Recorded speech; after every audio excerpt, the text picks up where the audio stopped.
आज इंदिरा गांधी प्रतिष्ठान में अमृत महोत्सव का आयोजन किया गया, जिसमें मुख्य अतिथि के रूप में माननीय प्रधानमंत्री श्री नरेंद्र मोदी जी आते हैं और किसानों की दर्दनाक हत्या के उपलक्ष्य में एक भी शब्द नहीं कहा उन्होंने कि किसानों के लिए एक भी शब्द वो कहें, क्योंकि ऐसा मालूम पड़ता है कि ये सरकार किसानों की घोर विरोधी सरकार है।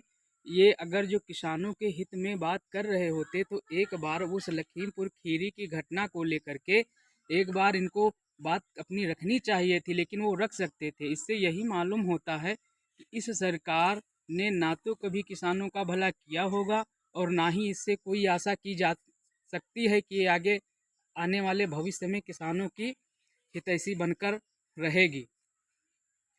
योगी आदित्यनाथ की बात करते हैं तो उन्होंने भी कोई किसानों के लिए नहीं शब्द ऐसे प्रयोग किए जो उनके सम्मान में हों।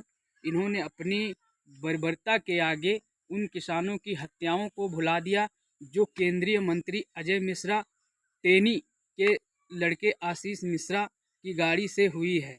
लेकिन 2022 तथा 2024 के चुनावों में इन सब बातों का असर पड़ेगा कि कैसे किसानों को छला गया है, उनके भविष्य को अंधकार में ढकेला गया है और कैसे गैस हो, डीजल हो, पेट्रोल हो, इनके दामों को बढ़ा करके किसानों को लूटने का प्रयास किया गया है।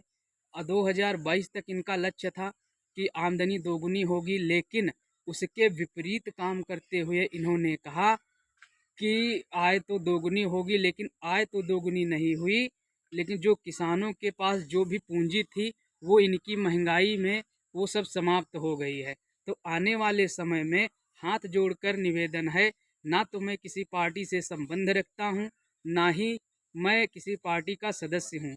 मैं इतना आप सभी से ज़रूर कहता हूँ कि आने वाले समय में आप जब भी वोट करने जाएं तो गैस सिलेंडर को देख करके जाएं, डीजल के दाम याद करके जाएं, पेट्रोल के दाम याद करके जाएं।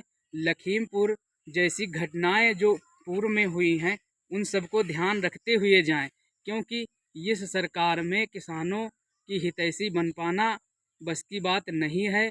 इसने सिर्फ किसानों को छला है, जुमलेबाजों को गढ़ा है, जुमलों को गढ़ा है। धन्यवाद।